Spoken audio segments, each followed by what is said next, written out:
Bom dia, sexto ano. Tudo bem com vocês?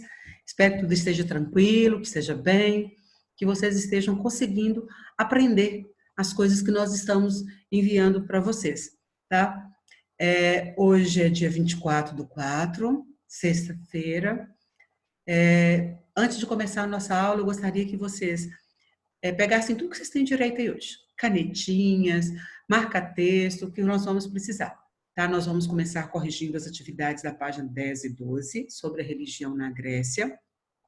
E em seguida, vou explicar para vocês as páginas 13 e 14 sobre o pensamento filosófico.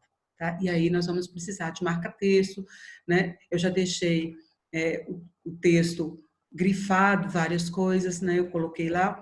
Então, nós vamos trabalhar assim, tá? Então, vamos lá? No exercício, vocês podem lá passar certinho, eu sei que vocês gostam, que vocês curtem, então vai lá, pega as canetinhas coloridas, tá? E caprichem. Tá? Aquilo que errar, vão lá, coloca um xizinho, só para poder lembrar que aquilo você não entendeu, né? Mas corrige, tá? Só põe um xizinho ou um tracinho lá para lembrar que aquilo ali você precisa voltar para compreender melhor. Tudo bem? Então vamos à nossa aula de hoje. A primeira página aí está mostrando o documento, né? Uma interpretação de documento. São dois documentos. Um é uma pequena fala do Crisos, né? No livro da Ilíada, escrito por Homero, e o outro é uma fala de Alceste fazendo as suas orações, tá? A primeira coisa que está colocando aqui é o número 1. Qual foi o pedido de Crisos? Crisos, ele está pedindo, aqui muito claro, arremessa as tuas flechas contra os meus inimigos. Crisos está fazendo uma oração para seu Deus, ele está fazendo essa oração num espaço público, tá? Então ele fala que durante muito tempo ele queimou touros gordos para o Deus, então ele fez sacrifícios para o seu Deus, ele agradou seu Deus. E agora, tá? Ele está pedindo ao Deus, tá?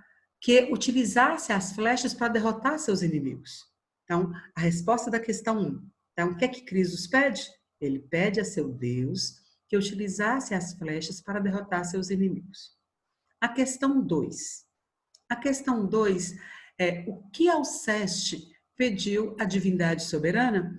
Alceste, ela está fazendo as suas orações no espaço doméstico. Tá? Ela fala bem claro aqui, olhai para Alceste quando vai morrer, quando dando a vida para salvar seu esposo. Aproxima-se do fogo e invoca-o empregando esses termos. Quando fala Alceste aproxima-se do fogo, vamos lembrar aqui que no culto doméstico,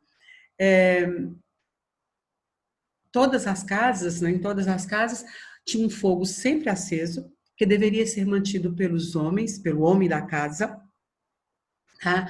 E que esse culto doméstico era um culto familiar. Então, ali as pessoas estão pedindo por si e para a sua família. Tá? Lembrar que o culto doméstico dele só podia participar a família, né?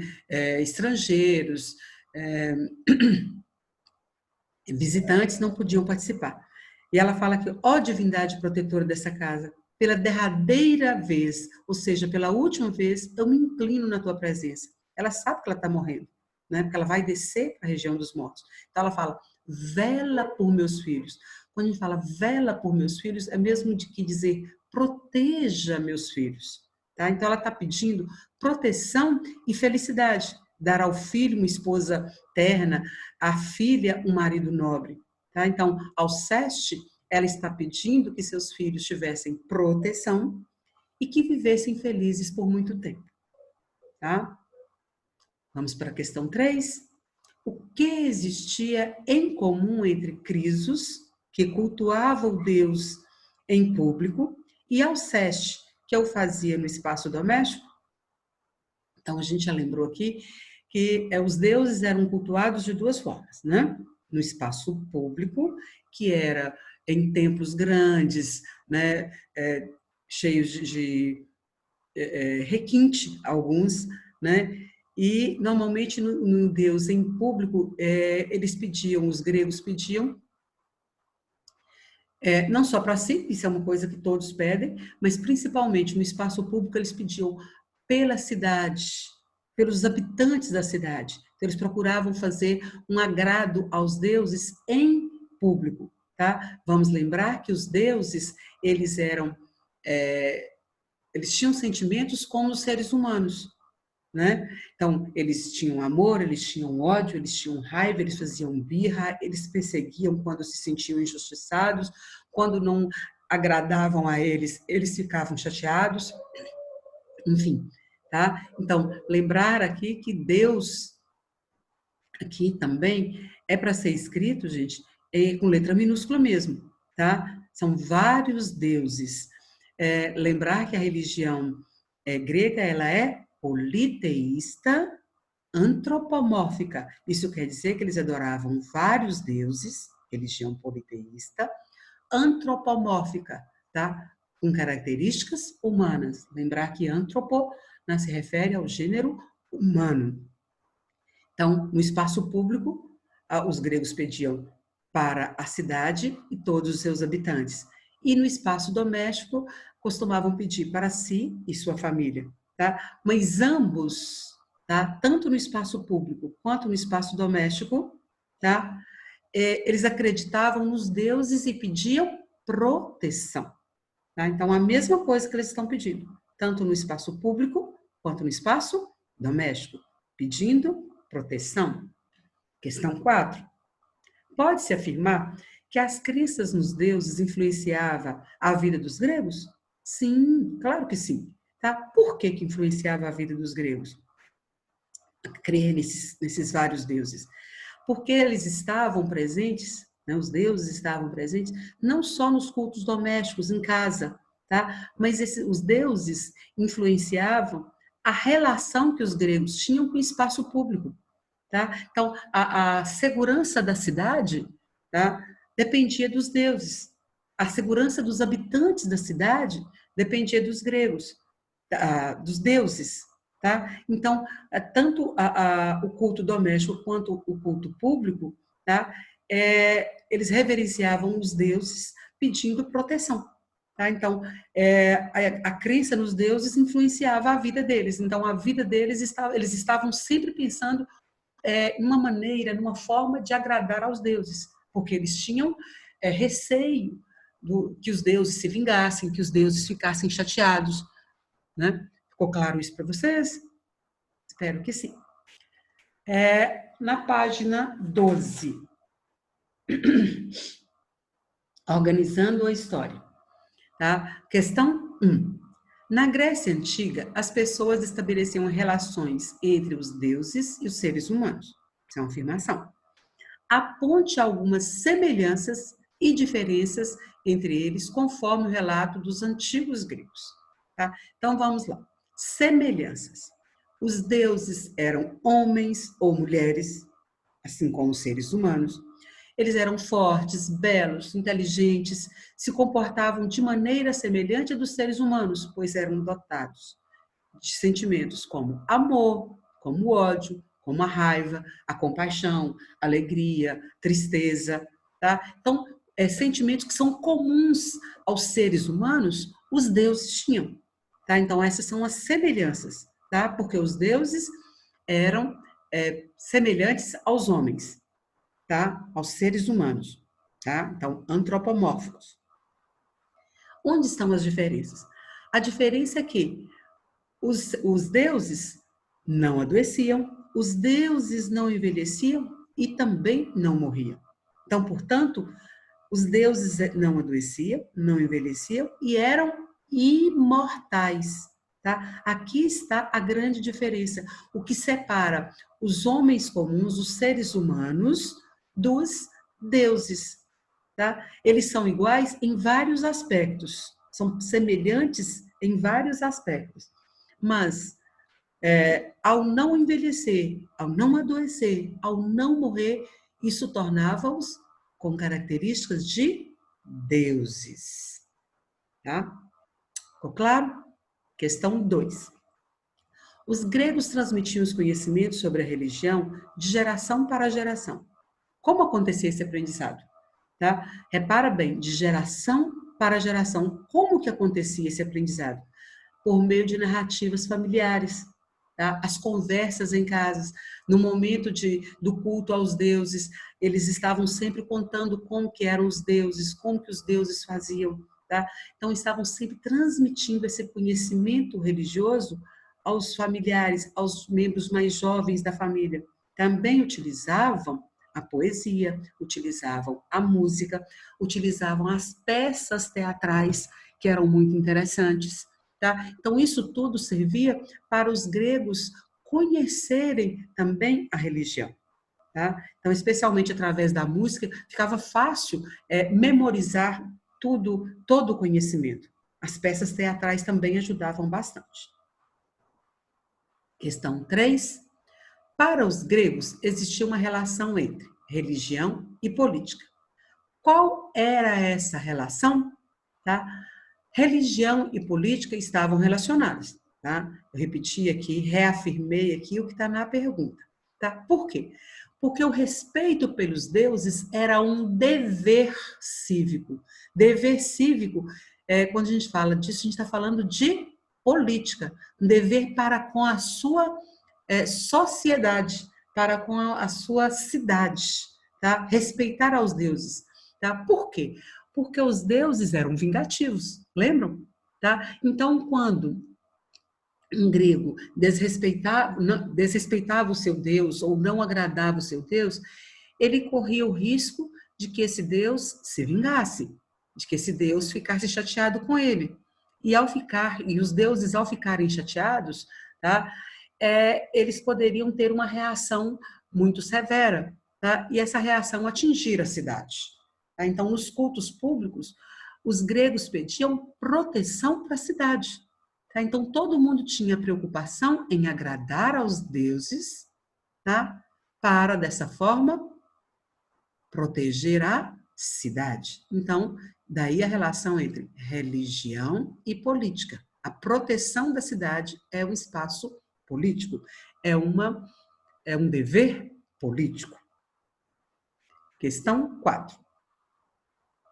Aqui na questão 4, quais eram as diferenças entre os rituais religiosos praticados no ambiente doméstico e no público? Tá? Então, novamente frisando, tá? Tem lá no slide que eu mandei na aula passada e vou tornar a colocar aqui, coloquei as setinhas aqui para separar bem o que são os rituais domésticos. Então, nos rituais domésticos, a família reunia-se em torno do altar para pedir proteção. Nesse local, ou seja, no altar, existia um fogo que deveria permanecer sempre aceso. Lembra? E o homem da casa é que tinha essa responsabilidade de sempre manter aceso esse fogo, tá? E somente a família podia participar desse ritual, tá? Então, no ritual doméstico, não tinha estrangeiros, não tinha visitantes, então visitas não participavam, vizinhos não participavam. Cada família fazia o seu ritual doméstico, ou seja, em sua casa, tá? Pedindo proteção para si e para a sua família.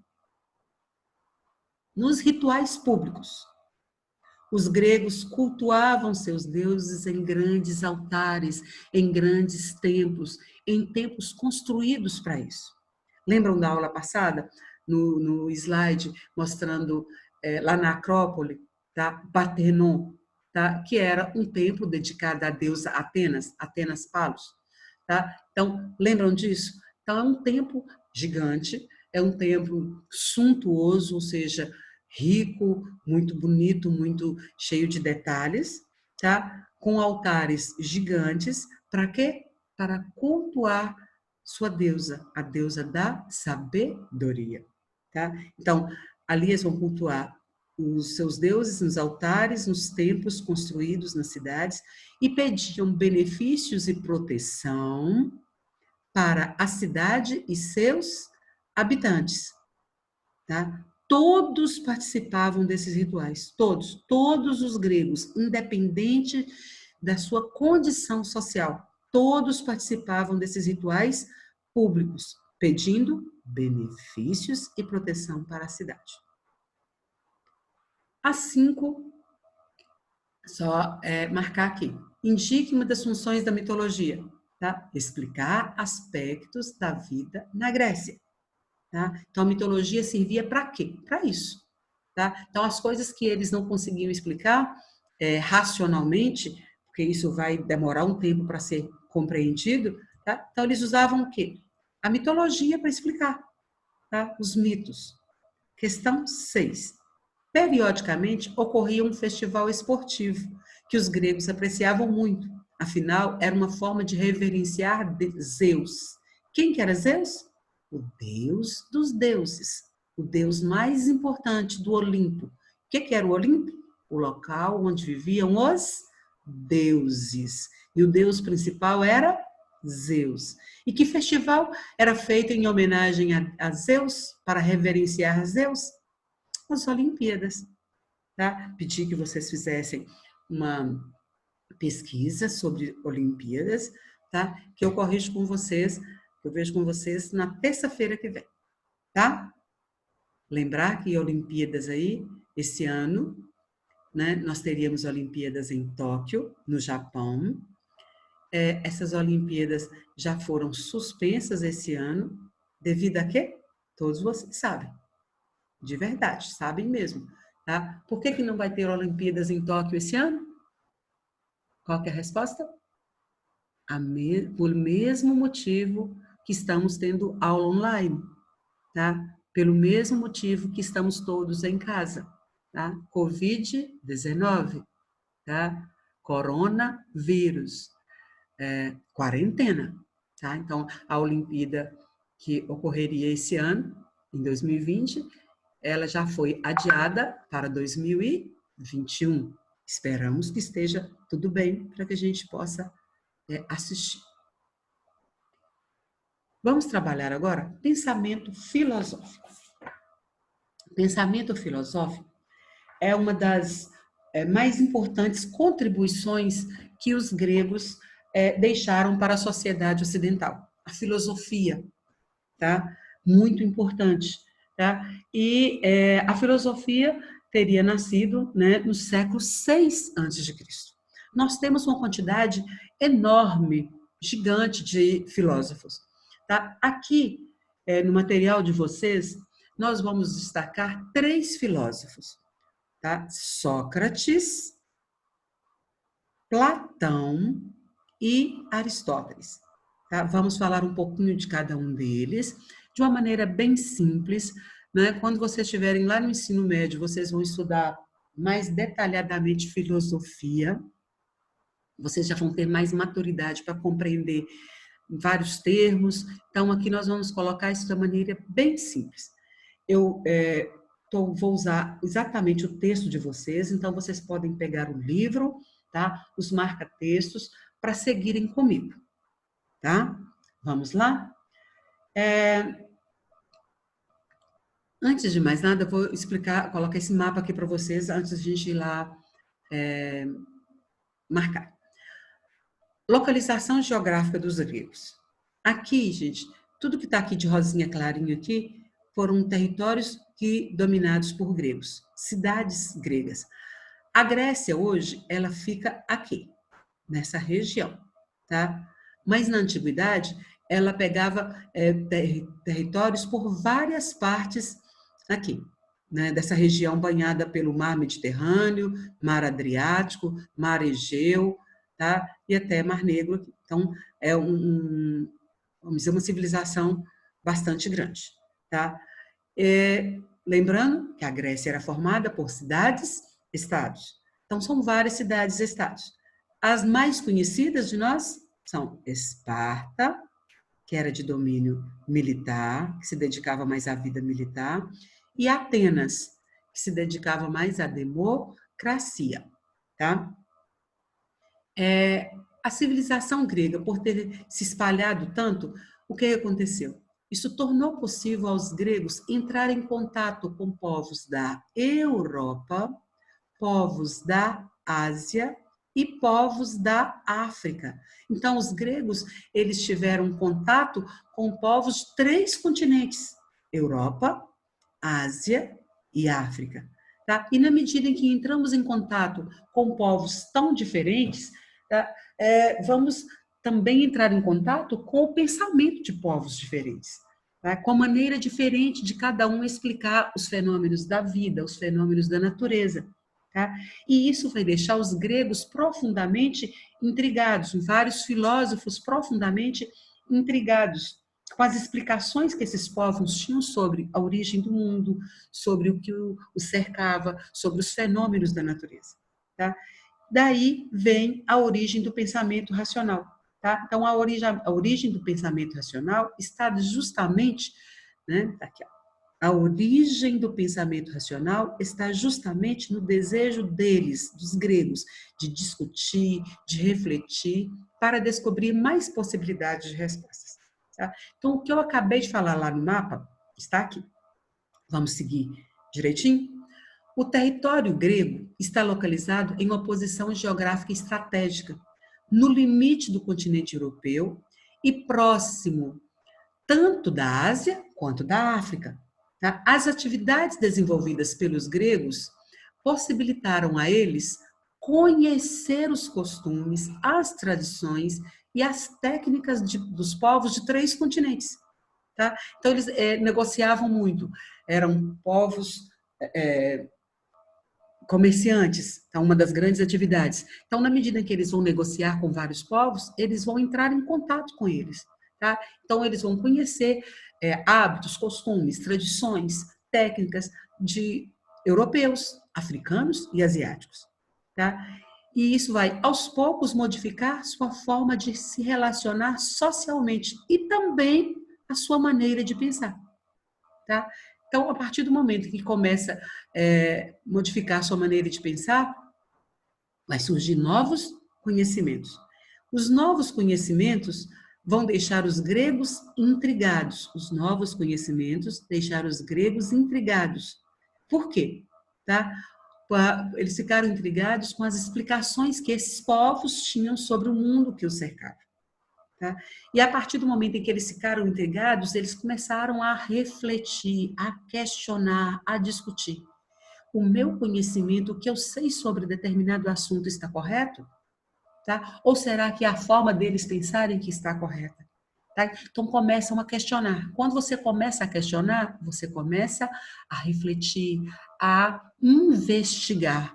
E essa investigação é que leva as pessoas a adquirirem um novo conhecimento, a descobrir novas respostas. E dessa forma nasce a filosofia. Tá? Então a filosofia nasce desse desejo dos gregos em descobrir novos conhecimentos, tá? Em descobrir novas possibilidades de resposta. Tá? Nasce da reflexão, da investigação. Por que as coisas são assim? Tá? O que pode ser diferente? Por que tal povo explica isso de forma diferente da minha?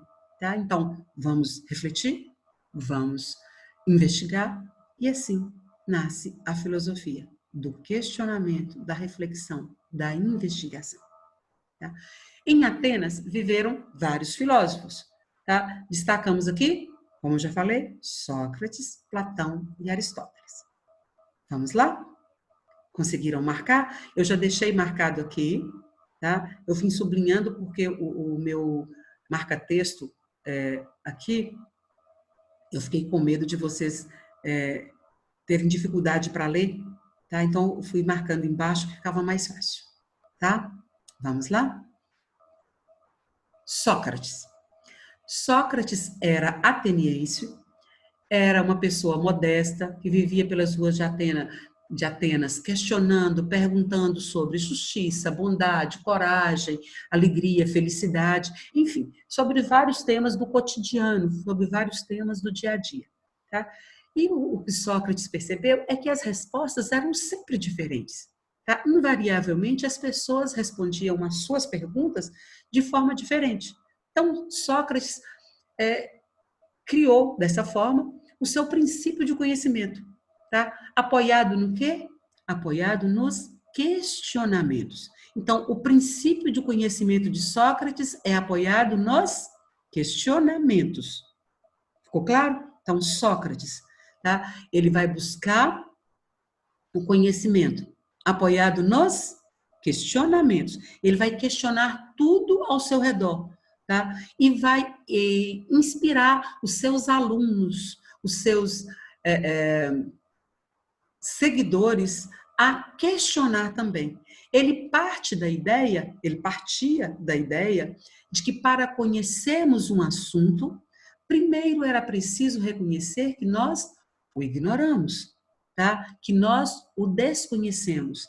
Ignoramos aqui, ignorar significa desconhecer, tá? Eu não sei fazer isso, então eu desconheço, então eu ignoro, tá? Então ele parte dessa ideia, preciso reconhecer que não conheço para buscar o conhecimento, tá? Então sua atitude de questionar tudo, de questionar todos, tá? Ela vai ser condenada pela elite. Os poderosos que estão no poder começam a se sentir incomodados com tanto questionamento de Sócrates, tá? Então o que vai acontecer? Sócrates vai ser preso, vai ser julgado e vai ser condenado à morte. Tá? Quando ocorreu esse julgamento e essa condenação de Sócrates, ele já tinha 70 anos. Tá? Qual foi a justificativa? Qual foi, vamos dizer assim, o crime, entre aspas, né, que Sócrates teria cometido? Ele foi acusado de não acreditar nos deuses. Ele foi acusado de corromper a juventude, tá? De ensinar a juventude a questionar ideias consideradas verdadeiras. Tá? Ideias que eram repassadas a vida inteira, né, como verdadeiras. Sócrates ensinou os jovens, os seus alunos, a questionar, a perguntar, mas é assim mesmo? Isso é de fato dessa forma? Tá? Então, os governantes, a elite, achou que Sócrates estava corrompendo a juventude, né? Ao ensinar-lhes a questionar ideias consideradas verdadeiras. Tá? Então, por isso, ele foi condenado, ele foi julgado e condenado à morte.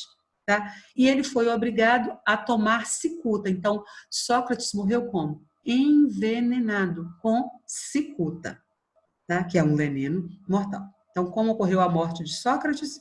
Envenenado. Com que veneno? Cicuta, que era um veneno mortal. Tá? Conseguiram marcar? Então, lá, Sócrates era ateniense, ele criou seu próprio método, seu próprio princípio de conhecimento. Como que era o princípio do conhecimento de Sócrates? Apoiado em questionamentos. Tá? Ele partia de onde para adquirir o conhecimento?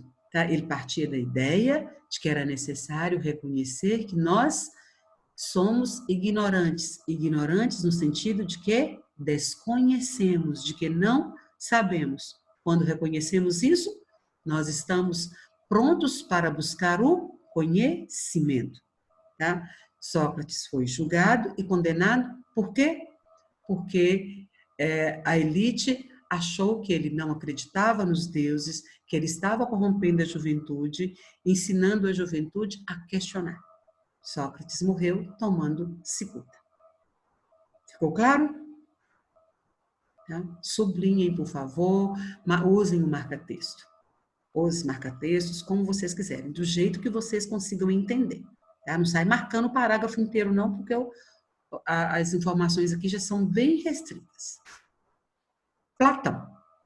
Platão, ele foi aluno de Sócrates. Foi um dos alunos de Sócrates, um dos mais brilhantes. Ele questionava tudo, tá? Começando com os mitos e a democracia ateniense. Tá? Ele argumentava que os mitos e a democracia ateniense gerava corrupção política.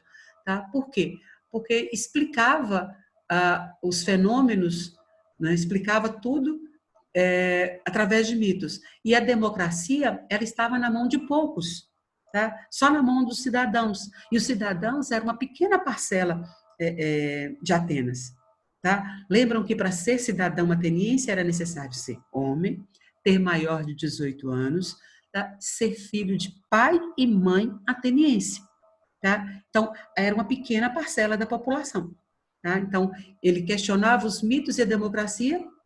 Por quê? Para ele, isso gerava corrupção política. Segundo Platão, as pessoas deveriam conhecer as ideias universais, como, por exemplo, quais? Como o bem, a justiça, a verdade e a coragem. Tá? Essas verdades universais, elas serviriam para quê? Para orientar e conduzir sua vida no mundo real. Tá? Então, reforçando aqui, para Platão, as pessoas deveriam conhecer as ideias universais para orientar e conduzir sua vida no mundo real. Tá? Então, a forma de orientar e conduzir a vida no mundo real seria através do bem, da justiça, da verdade e da coragem. Então, se eu pergunto para vocês, para Platão, cite exemplo de ideias universais defendidas por Platão. A ideia do bem, da justiça, da verdade e da coragem. Para Platão, as ideias universais deveriam ser usadas para quê? Tá? Qual a finalidade das ideias universais? Orientar e conduzir a vida no mundo real. Platão deixou muitas obras, tá? Mas a obra A República é considerada uma das mais importantes e ela propõe uma sociedade constituída em 3 grupos principais, tá? Que seriam os filósofos, os guerreiros e os artesãos, que iriam desempenhar cada um a sua função de acordo com o seu talento. Tá? Marcaram? Vamos seguir. Aristóteles. Aristóteles foi aluno de Platão. Perceberam aqui, gente? Tá? Nós temos Sócrates, que foi professor de Platão, e Platão, que foi professor de Aristóteles. Então, Aristóteles foi um dos mais conhecidos alunos de Platão. Ele fundou em Atenas o Liceu. O que é um liceu? O liceu é um ginásio.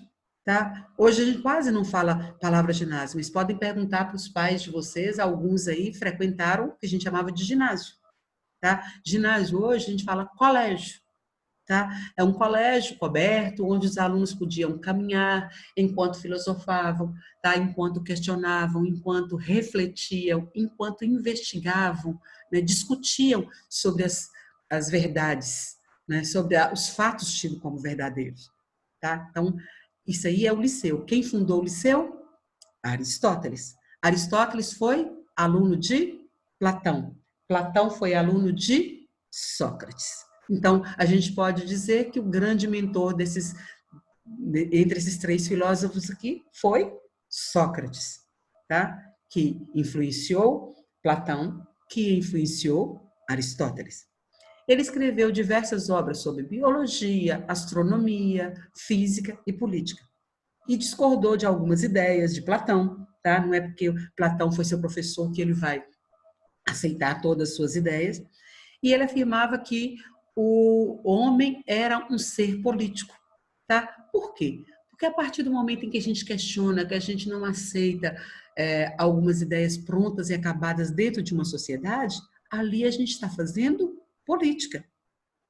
Tá? Fazer política não é só se candidatar a um determinado cargo, tá? Mas participar da vida política, participar da vida da comunidade, significa ser político. Entenderam? Ele também defendia que a educação dos jovens era útil e muito necessária. Daí a preocupação em fundar o liceu. O que era o liceu mesmo? O colégio, o ginásio. Tá? Então, a educação dos jovens era útil e necessária e deveria ser digna e liberal em relação à busca da verdade. O que quer dizer isso? Tá? Então, para Aristóteles, como deveria ser a educação dos jovens? Ela deveria ser digna e liberal em relação à busca da verdade. Tá? Isso quer dizer que os jovens deveriam ser respeitados, tá? Ter uma educação digna, que respeitasse cada um e os seus valores, e que eles tivessem liberdade para buscar a verdade. Que não fossem condenados por buscar a verdade, que não fossem condenados por buscar a verdade, que não fossem condenados por questionar conhecimentos tidos como verdadeiros. Tá? Então, que eles tivessem essa liberdade para buscar a verdade. Ficou claro? Então, vamos lá? Marcaram aí? Aristóteles foi aluno de Platão. Tá? O que Aristóteles criou? Fundou o Liceu. Tá? Pode marcar a palavra fundou. Fundou o Liceu. O que era o Liceu? Um ginásio coberto onde os alunos podiam caminhar enquanto filosofavam, enquanto debatiam, enquanto refletiam sobre a realidade em que viviam. Tá? Aristóteles afirmou que o homem era um ser político. Tá? Então, que ao debater, que ao discutir, que ao participar da vida da comunidade, todo homem está sendo um ser político. Tá? Como que Aristóteles defendia que a educação dos jovens era útil e necessária e deveria ser digna, liberal em relação à busca da verdade. Tá? Entenderam, pessoal? Tá? Espero que sim. Está bem simples, está bem do jeito que está lá. Tá? Acredito que não tenha grandes dificuldades, não. Aí está colocando, só para reforçar, para fechar, que algumas pessoas começaram a elaborar novas explicações sobre a existência humana e o mundo que a cercava. Então, quem que eram essas pessoas? Tá? Os filósofos. Quais filósofos nós estudamos? Aí, Sócrates, Platão e Aristóteles. Então, eles começaram a elaborar novas explicações sobre a existência humana e o mundo que cercava os homens. Tá? Então, dessa forma, começou o nascimento do pensamento racional. Tá? Então, nasce o pensamento racional.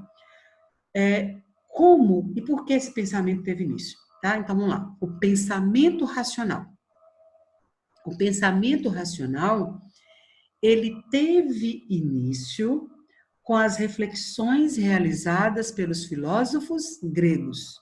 Então, repetindo, o pensamento racional teve início com as reflexões, tá, realizadas pelos filósofos gregos, que não concordavam com as explicações religiosas, com as explicações que existiam até então.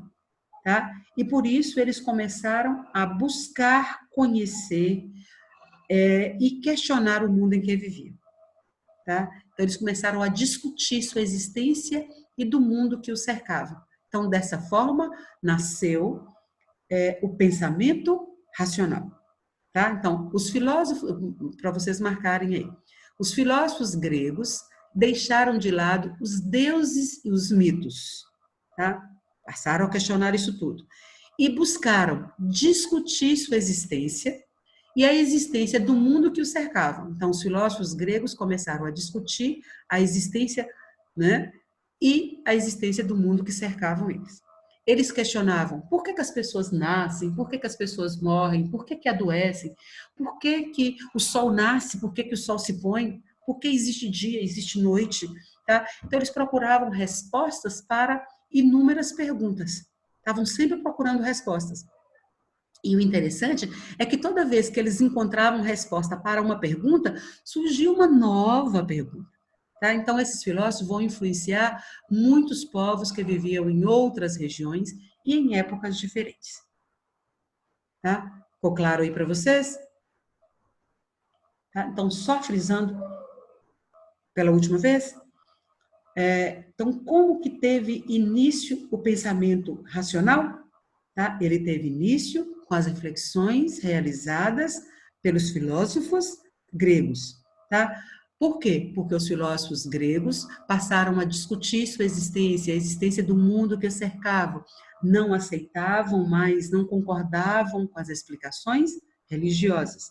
Então, por isso, eles buscavam conhecer, buscavam questionar o mundo em que viviam, buscavam respostas para tudo que vivia ao redor deles. Vamos lá? Próximo. Vamos ver se você entendeu. Faça no seu caderno essas 4 atividades aqui, que vocês vão encontrar respostas tanto aqui no slide, porque está igual lá no caderno, tá? Quanto lá no livro. 1. Segundo Sócrates, o que é necessário para conhecer um determinado assunto? Lembra que eu falei? Reconhecer o quê? Que a gente ignora, que a gente desconhece. Então, vai lá no Sócrates, tá? E vê lá que vocês vão achar fácil. Tá? Ficou claro para vocês? 2.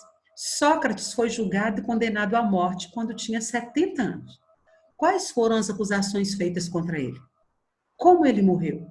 Tá? Volta lá no quadrinho do Sócrates, né, que vocês vão encontrar a resposta para isso. Tá? Quais acusações? Sócrates foi acusado de quê? Só para lembrar aí. Tá? Ele foi acusado de não acreditar nos deuses, de corromper a juventude. Tá? Por quê que estava corrompendo a juventude? Porque estava ensinando a juventude a questionar ideias consideradas verdadeiras. Tá? Questão 3. Por que Platão questionava os mitos e a democracia ateniense? Vai lá no quadrinho de Platão que vocês vão encontrar a resposta. Tá? Nós marcamos, nós grifamos aqui, né, no slide. Tá? Questionava os mitos e a democracia ateniense. Por quê? Gerava corrupção política. Então, tá lá. Questão 4. Segundo Aristóteles, como deveria ser a educação dos jovens? Vai lá no quadrinho de Aristóteles que vocês encontrarão a resposta. Tá bem simples lá, tá? Aqui é só um beijo para vocês, tá? Lembrando aí que estou com muita, muita saudade. Amigo é tudo de bom e vocês são meus amigos do coração. Tá? Beijos, fiquem com Deus, até a semana que vem, um bom fim de semana.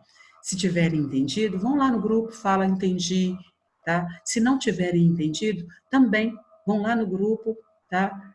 Pede papai, pede a mamãe, digita aí para mim, não entendi, tá? Que eu vou tentar solucionar tudo com o maior carinho do mundo, tá? Beijo, tchau, tchau.